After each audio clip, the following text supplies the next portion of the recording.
आज हमने भारत के शेयर बाजार में देखा कि काफी गिरावट आई। हमने देखा सेंसेक्स जो है 1000 पॉइंट से नीचे जो है एक टाइम पे हुआ। हमने देखा कि निफ्टी भी 250 पॉइंट से ज्यादा गिरी।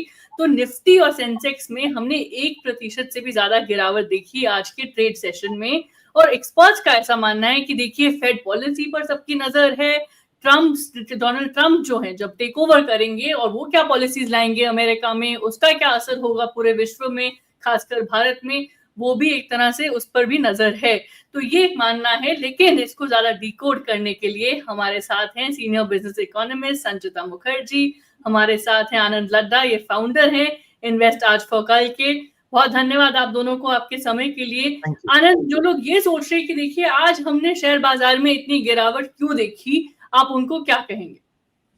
देखिए, सबसे पहले ना मार्केट एक बहुत ही स्मार्ट एनिमल है। ये आपको हर बार अपने करेक्शन का कोई ना कोई बहाना दे देगा ताकि आप सेटिस्फाई हो जाए कि जो हो रहा है वो सही हो रहा है। बट इवेंचुअली जो करना है मार्केट को वो more from a valuation perspective होता है। अभी जो मार्केट में करेक्शन चल रहा है ये सिर्फ इंडियन मार्केट में नहीं, वर्ल्ड ओवर चल रहा है। चाइना का मार्केट अंडर परफॉर्म कर रहा है, इवन दो वहां पे बहुत अच्छे फ्लोज, 5 लाख करोड़ के ऊपर के फ्लोज आ गए। कुछ कह रहे हैं कि इंडिया से पैसा चाइना में जा रहा है। अगर वो चाइना में जा रहा है और चाइना का मार्केट इतना ही अच्छा है तो वो बेटर परफॉर्म करना चाहिए था। सो ये चीज तो हमारी नलीफाई हो जाती है। सेकंड, यूएस की बात हो रही है कि यूएस में पैसा वापस जा रहा है इसलिए इंडिया में करेक्शन आ रहा है। अगर ऐसा हो रहा होता तो यूएस मार्केट 2020 के बाद पहली बार ऐसा हुआ है कि back to back 7 days Dow Jones down है। तो ऑब्वियसली ये वाला भी फैक्टर आपका नल डाउन होता है। मेजॉरिटी फैक्टर अभी काम कर रहा है यूएस फेड से रिलेटेड। फेड की पॉलिसी में इंटरेस्ट रेट कट सबने एक्सपेक्ट कर रखा है कि 25 बिप्स का आएगा, but at the same time hawkish view आएगा कि आगे जाके हम और रेट कट कर पाएंगे। इसकी एक्सपेक्टेशन कम है बिकॉज इन्फ्लेशन कंट्रोल में नहीं है। ये ऐसी कुछ कमेंट्री अभी तक एक्सपेक्टेड है जिसकी वजह से थोड़ी प्रॉफिट बुकिंग यहाँ पे देखी जा रही है इवेंट से पहले जो यूजुअल होता है। More than that 22 other countries जैसे रशिया हो गया, यूके हो गया, वहां की भी पॉलिसीज आने वाली है, वो इसी वीक आने वाली है। सो वर्ल्ड ओवर जितनी भी रेट कट के रिलेटेड न्यूज है या रेट कट होगा नहीं होगा, इन्फ्लेशन का डेटा क्या होगा, वो सारी की सारी न्यूज का डेटा हमारे को इसी वीक में आने वाला है, जिसकी वजह से हम एक बार थोड़ा सा स्लाइड डाउन देख रहे हैं, प्रॉफिट बुकिंग देख रहे हैं। लास्ट फ्राइडे भी हमने देखा कि अचानक से मार्केट डिप मारा था और सेकेंड हाफ में एक बहुत बड़ा बाउंस बैक आ गया। ऐसा लगा कि अचानक से किसी ने बाइंग करी, शाम का डेटा देखा तो एफआईएस की बाइंग थी, पर क्या वो कंटिन्यू हो पा रही नहीं हो पा रही, that is a big question, जिसकी वजह से अभी मार्केट में वॉलेटिलिटी का माहौल थोड़ा सा ज्यादा हो रखा है। तो इस चीज को आपको बैक ऑफ द माइंड रखना पड़ेगा। जी बिल्कुल संचिता, क्या आप सहमत हैं और आप क्या कहेंगी कि आज जो हमने मार्केट्स में गिरावट देखी है उसका कारण क्या है? जी साक्षी, नमस्कार। और मैं बिल्कुल सहमत हूँ जो आनंद ने अभी कहा है। अगर आप अक्टूबर का डेटा देखोगे, यूएस इलेक्शंस का जो इलेक्शन आउटकम आया था, जहां पे Trump won as the US president elect, उस अक्टूबर के मंथ में इंडिया में हेवी सेलिंग हुई थी, मैसिव। और नवंबर में अगर आप देखोगे तो काफी फ्लैट रहा मार्केट, क्योंकि अभी और दिसंबर में एफआईआईज ने काफी हद तक एक्चुअली बाइंग किया है इंडियन इक्विटीज में, जो ऑलरेडी मैसिव सेलिंग हुई थी अक्टूबर एंड पार्टली नवंबर में। ये क्यों हो रहा है? क्योंकि एसेंशियली इसका एक ही कारण है। ट्रम्प ने इलेक्शंस में काफी प्रोमिसेस किए थे कि यूएस में टैक्स कट करेंगे, रेगुलेटरी एस्पेक्ट को कम करेंगे, इंपोर्ट जो गुड्स इंपोर्ट होते हैं उन पे हाई टैरिफ्स लगाएंगे ना। ये सब वो कितना फॉलो थ्रू कर पाते हैं प्रेसिडेंट होने के बाद, कितना एक्चुअली यूएस इन्फ्लेशन को कितना ज्यादा अफेक्ट करेगा, उनकी कॉस्ट ऑफ गुड्स को कितना ज्यादा अफेक्ट करेगा, ये तो देखने वाली बात है। ओनली टाइम कैन टेल कि ये एक्चुअली में कैसे पैन आउट होगी।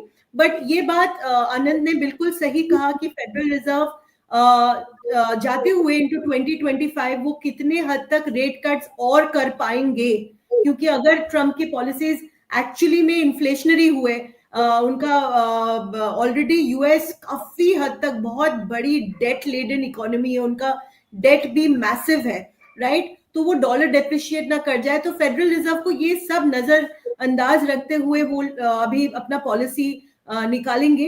इंडिया में जो हो रही है, जो मैसिव सेलिंग हुई थी अक्टूबर में और अभी दिसंबर में जितनी रिकवरी हुई थी, वो है क्योंकि इंडिया का जो फंडामेंटल्स है वो लॉन्ग टर्म से बहुत ही ज्यादा इंटैक्ट है।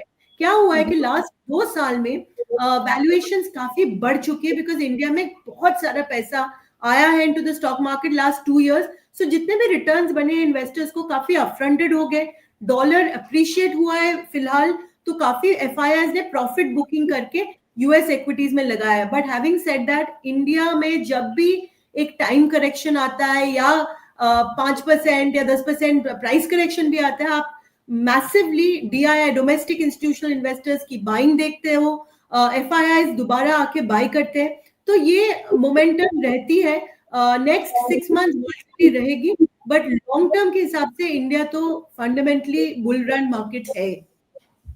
जी, भारत के जो लॉन्ग टर्म फंडामेंटल्स हैं वो इंटैक्ट हैं, क्या आप सहमत हैं आनंद? और सबसे ज्यादा जो लोग ये देख रहे हैं कि देखिए, हमें आप बताइए कि कौन से सेक्टर्स पर हम नजर रखें, चाहे वो नियर टर्म में हो या मीडियम से लॉन्ग टर्म में हो। अब याद रखिए 2025 दूर नहीं है, तो आप दर्शकों को क्या एडवाइस देना चाहेंगे?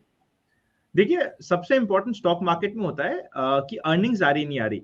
स्टॉक मार्केट इवेंचुअली अर्निंग्स पे डिपेंड करता है। लास्ट क्वार्टर की अर्निंग्स अच्छी नहीं थी, अब जनवरी की अर्निंग्स पे डिपेंड करेगा कि हम लोग यहाँ से क्या वापस से बुल रन देख रहे हैं या नेक्स्ट हम कंसोलिडेशन में जा रहे हैं। तो वॉलेटिलिटी आप जनवरी में जितनी अभी आपने नवंबर में देखी थी उतनी एक्सपेक्ट कर सकते हैं। इसीलिए सेक्टर्स की मैं कुछ बात कर लूंगा, उससे बेटर ये भी होता है कि आप अपनी डबल डाउन SIPs कर दे। अगर आपका 5 साल के ऊपर का टाइम होराइजन है तो ये वॉलेटाइल समय पे अच्छा होता है। आपकी SIPs में आपको ज्यादा यूनिट्स मिलते हैं, आप ज्यादा पैसा तो इतना ही लगाते हैं बट यूनिट ज्यादा करते रहते हैं। तो इनिशियली आपको म्यूचुअल फंड्स में पहले 5 साल सिर्फ यूनिट्स कलेक्ट करने होते हैं, तो आप यूनिट्स अभी ज्यादा कलेक्ट कर सकते हो। तो इस चीज को ध्यान रखिएगा। सेक्टर्स की बात करी जाए तो पहला सेक्टर, कुछ अलग सेक्टर्स की बात करते हैं। एक जो इंटरेस्टिंग स्पेस आ रखी है वो है जितनी भी स्टॉक मार्केट के रिलेटेड कंपनीज है, चाहे वो ब्रोकिंग हो चाहे म्यूचुअल फंड हाउसेस हो। बिकॉज अब इंडिया इवेंचुअली इन्वेस्ट करना स्टार्ट कर रहा है। अगर इंडिया इवेंचुअली इन्वेस्ट करेगा तो ऐसी कंपनीज में उनकी प्रॉफिटेबिलिटी, आज भी one of the biggest brokers के जस्ट नंबर आए, वो भी लिस्टेड प्लेयर नहीं है बट वो नंबर्स बहुत ही इंटरेस्टिंग आए। रेवेन्यू अप हुआ है 45% से, पर प्रॉफिट अप हुआ है 89% से। सो बहुत अच्छे अच्छे फिगर्स हमारे सामने आ रहे हैं। तो ये एक सेक्टर हमारा फोकस में रह सकता है। एवरग्रीन सेक्टर है इंडिया के लिए। जब भी इंडिया में बैंकिंग अच्छा करती है, यूजुअली हमने मार्केट को अच्छा करते देखा है, तो इसलिए बैंकिंग और इंफ्रा एवरग्रीन सेक्टर्स हो जाते हैं जहां पे हमारा फोकस रहना ही चाहिए। ऑन एवरी डे फोकस जा सकता है। और टेक्निकल कॉल की जैसे हमने इन्वेस्टमेंट एज अ सेक्टर भी यहाँ पे डिस्कस कर लिया। जी बिल्कुल। संचिता, आप क्या सहमत हैं? आप कौन से सेक्टर्स पर बुलिश हैं, चाहे वो नियर टर्म में हो या मीडियम से लेकर लॉन्ग टर्म की बात हो? 2025 पे जो लोग अपना स्टॉक मार्केट्स में और सेक्टर्स पे नजर रखना चाहते हैं, 2025 अब दूर नहीं है, तो उनको आप क्या सजेस्ट करेंगे? Thank you Sakshi. सेक्टर्स के पहले मैं तो थोड़ा कैप्स की बात करूंगी, मार्केट कैपिटलाइजेशन। मेरे हिसाब से जो माइक्रो कैप सेगमेंट है वो बहुत ही ज्यादा ओवरवैल्यूड एंड फ्लॉटी लग रहा है। जो मिड कैप सेगमेंट है वो भी ओवरवैल्यूड है। वैल्यू रहती है आपका लार्ज कैप सेगमेंट में, और स्मॉल कैप, जिसको हम स्मॉल कैप डिफाइन करते हैं, वो काफी बड़ा यूनिवर्स है। उसमें जो कंपनीज अच्छे कर रहे हैं कल की तारीख में वो मिड कैप के स्लॉट में आ जाएंगे।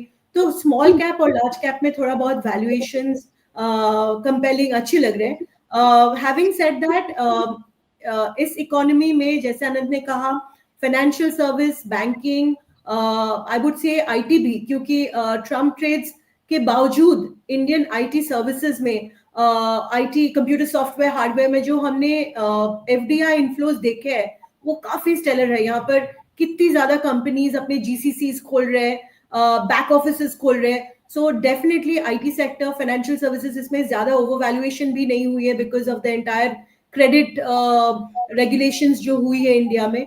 अगर आप सीमेंट में देखोगे, कंस्ट्रक्शन में देखोगे, वहां पे भी वैल्यूएशंस काफी ठीक ठाक नजर आ रहे हैं। इंफ्रास्ट्रक्चर एवरग्रीन, इसमें इंफ्रास्ट्रक्चर में काफी फोकस भी होगी, पब्लिक कैपेक्स की, पब्लिक स्पेंडिंग गवर्नमेंट इन पे स्पेंड करेगी, क्योंकि इंफ्रास्ट्रक्चर से ही गवर्नमेंट का मानना है कि अनएम्प्लॉयमेंट को एड्रेस किया जा सकता है, GDP ग्रोथ को मीनिंगफुल तरीके से एड्रेस किया जा सकता है। सो डेफिनेटली इंफ्रास्ट्रक्चर में, so these are the sectors जो मैं इन पे मैं लॉन्ग टर्म बेसिस पे बुलिश रहूंगी। जी बिल्कुल, काफी सारे ऐसे सेक्टर्स हैं जिन पर नजर रखनी चाहिए, चाहे वो नियर टर्म हो, मीडियम टर्म हो या लॉन्ग टर्म। बहुत धन्यवाद आप दोनों को आपके समय के लिए और हमारे व्यूअर्स के साथ अपने थॉट्स शेयर करने के लिए। Thank you so much.